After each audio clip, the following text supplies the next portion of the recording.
So you're trying to create a compound clip in CapCut, but the option is completely grayed out. Before you waste time reinstalling CapCut or searching through settings, watch this. The fix is much simpler than you think, and I'll show you exactly what to do. So you've finished editing your video, and now it's time to create compound clips to keep your timeline cleaner and more organized.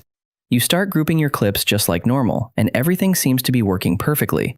You continue creating as many compound clips as needed, and there's nothing unusual so far. But then, all of a sudden, you run into this problem.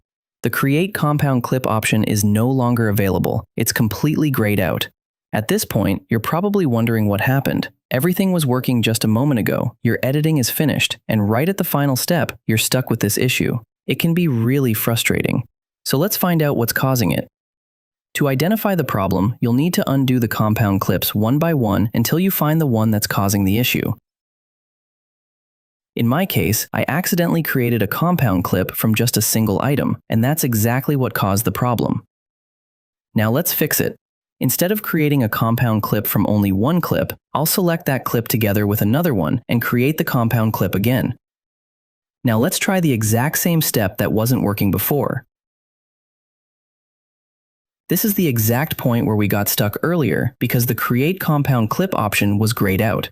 But now that we've identified and fixed the real cause, let's see if it works this time.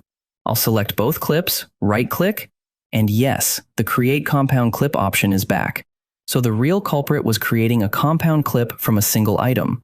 Remember, there's no practical limit to how many compound clips you can create in CapCut. However, a compound clip should contain multiple items. If you create one from only a single clip, it can cause the Create Compound Clip option to become grayed out later. Now let me know in the comments, did this fix work for you?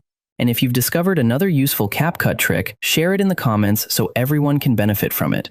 If you found this video helpful, don't forget to leave a like, subscribe for more CapCut and tech tutorials, and I'll see you in the next one.